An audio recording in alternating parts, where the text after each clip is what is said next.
6 short creepypastas. These creepypastas were found on Thought Catalog. Article written by Michael Coe, updated on June 5th, 2019. The link to the article is in the description below, and all rights belong to Thought Catalog and the original authors. Enjoy! Memory foam. "There's monsters under my bed," Jimmy screamed, throwing himself between his startled parents.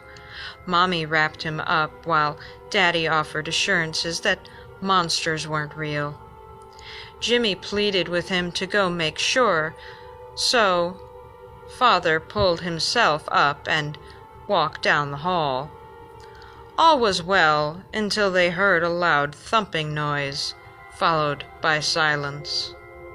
Jimmy's mother decided to check on her husband, leaving Jimmy alone in the dark.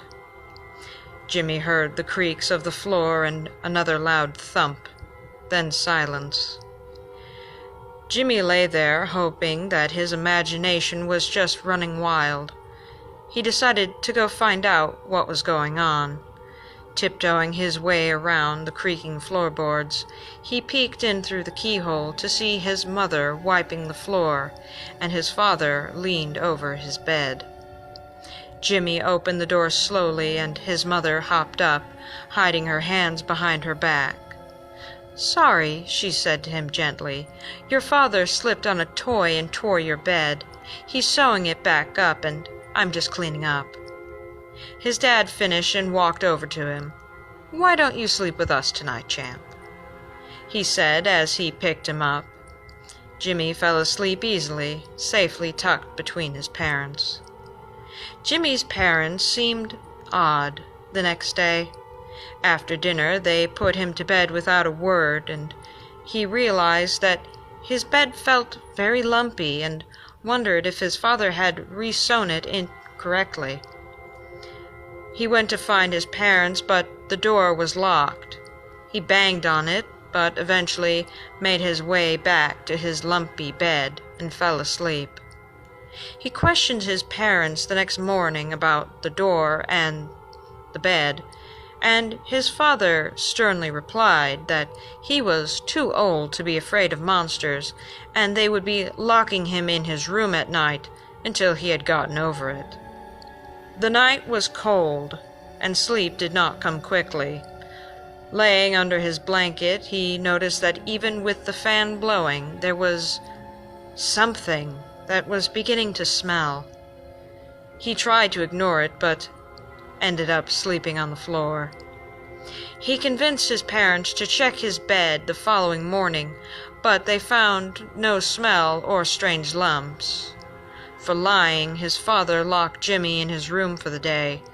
Time passed slowly, and by late afternoon, Jimmy was nauseous with hunger, made worse by the potent smell coming from his bed in the afternoon heat. Determined to find the smell, he cut open the line of stitching his father had sewn. There, surrounded by stuffing, were the decaying but recognizable bodies of his parents. He began to scream at the sight of their rotting skin, and he kept screaming until a knock came to the door. "Jimmy, are you okay?" came his mother's voice. Then his father's. "Remember, Jimmy, there are no monsters under the bed." Side B. He set the needle down gently on the black grooved circle and closed the glass top. A crackling hiss came from the speaker system, followed by Beethoven's Fifth. "Ah," he said as he poured himself a glass of wine and sat in his reclining chair. "My favorite." For the next hour, side A of the record played as the man sank deeper into his chair, reminiscing about the week's events, and hoping that side B was just as warm as he remembered it all those years ago. Earlier that day, he found himself in a tiny mom-and-pop record shop in North Seattle, just poking around and looking for gems, as was his Friday custom. He was looking in the classical section when he came across the record now playing on his stereo system.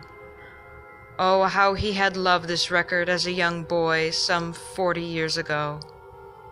He carefully took the record out of its sleeve and examined it, followed by the sleeve, and saw the mark. Yes, this was it. This was the record he had given away by accident all those years ago. He hugged it close to his chest and proceeded to the checkout line, paid the teenage cashier with 2 crisp $20 bills, and went home. His thoughts broke as side A ended. He got up slowly, clutching his lower back and stretching as he walked across the now dark room to the record player. With trembling hands full of excitement and fear, he opened the glass on the player, gently removed the record, and flipped it to side B. The man gently set the record down on the player and lowered the needle to the 4th black groove, closed the glass top, and sat back in his chair as that familiar crackling hiss came from the speakers. Muffled screams emanated from the speakers, this time along with the second voice. Now, calm down. I don't want to hurt you. I just want to have a little fun," the calm and comforting male voice spoke. A muffled shriek, followed by cries of pain, echoed from the speakers and throughout the home. "Shh, shh. It's just a little fire. Nothing to worry about." As the screams and shrieks continued, the man eased back into his chair, sipped his wine, and smiled. 6:05 p.m. I hand him the envelope as soon as I've closed the passenger door. "Count it. It's all there." He raises an eyebrow. "Good morning to you, too." The stack of bills is counted in no time, which doesn't surprise me. He's probably done this several times before. A slight nod of his head indicates that it's the correct amount. "Dude, I gotta ask you, are you 100% sure you want to do this?" "Yes. My mind is made up. I can't live with her anymore. She's cold, demanding, and controlling. But I can't leave her either, because I'll lose everything if I do. I'd rather burn in hell." He raises a hand. All right, I gotcha. I just want to make sure, because once it's done, it can't be undone. I'm aware of this. And you can't do this yourself? I told you, I've tried, but keep losing my nerve. He shrugs. Okay then, so let's go through this one more time. Dinner's at 6 sharp. I ring the doorbell at 6:05.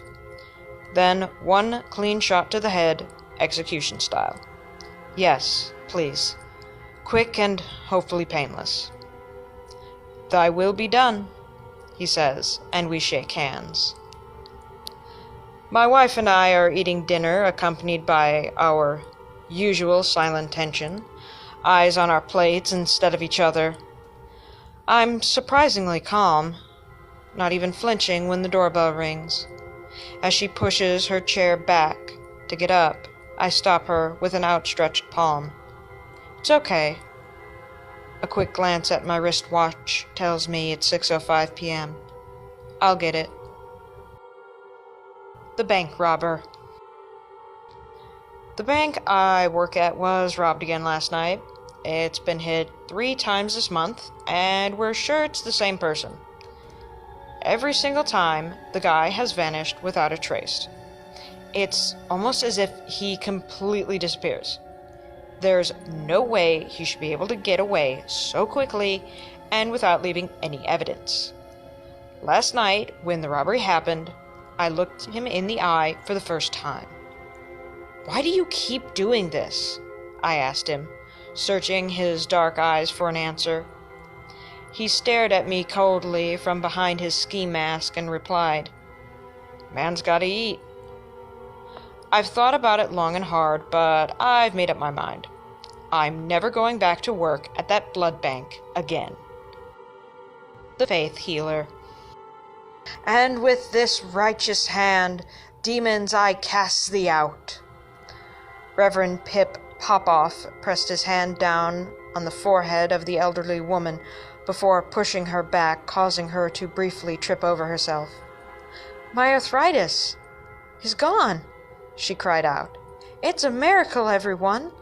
God bless Mr. Popoff." The audience cheered and eagerly eating up the bullshit laid in front of them. I sighed, trapped in line along with the rest of the idiots. It was bad enough when my mother decided to raid my browser history. Now I was being forced to participate in the con of this lunatic in order to rid me of my demons. I didn't care. Just let the man do his stupid ritual and I can go home. Popoff adjusted his microphone before heaving me onto the stage with a heavy grunt. He was an old man wearing a tight tweedy suit and speaking with a fake southern accent. In his eyes were pupils of an almost solid blackness. "I see this young fellow's been doing the devil's handshake, ain't that right?" he yelled. The audience laughed. "Don't worry, kid," Popoff spoke. "The light will heal you. With this righteous hand, demons, I cast thee out." The minute he placed his hand on my head, I could feel a great pain shoot through my body as if my flesh was being torn away. It was like a dream. I was floating above the scene, having a clear view of Popoff and myself. "Thank you, sir," I hear my body say. "I feel absolutely reborn." The crowd cheered. I tried to yell out, but couldn't. Helplessly trapped in the spectral void. My body turned towards me, its eyes now bearing the same darkened pupils. It gave a sly wink before walking off stage and joining my mother. The starved and the damned. We ate the oxen first. We didn't even need them anymore. The fields had been barren dust for nearly a year now, and they fed us for weeks. But the meat eventually ran out, as it always did, and once again our stomachs clawed away at themselves, with nothing to eat for days, days that were turning into weeks. We ate the family dog next. The children cried as I butchered the poor creature, but their tears dried as our small house finally smelled like cooking meat again. But a starved dog only has so much meat. I could tell that my daughter wouldn't make it. She was weak, getting weaker, and my son was stronger. He just needed some food. My husband was long gone at that point. No guidance, no help, no forgiveness. Just my husband's quiet bones in the dust of our yard. I begged God to forgive me, to answer me, to tell me what to do. He was silent as the night sky, silent as the slowly dying world around us. I couldn't lose them both. I pulled out the large cooking pot and the cleaver. There was no use in delaying the inevitable, stretching her timeline out, letting her suffer needlessly, collecting the dead until everything was dust. I had decided to use the threadbare pillow on her, to walk into her small room in the dark of the night as they tried to sleep off the pain of their empty stomachs, and put it over her face, pushing down and guiding her to some kind of final sleep. Lead her to the endless dark where there was no pain. My hand shook, one on the knob of the door to their room and the other clutching the pillow. I whispered a plea. "God, forgive me." A voice on the other side of the door spoke. "He will not have to." I opened the door to find the job had been done for me. My child, dead. My eyes welled as I looked upon the horror of my bloodied daughter. My bloodied daughter, standing over the lifeless, slaughtered husk of her brother.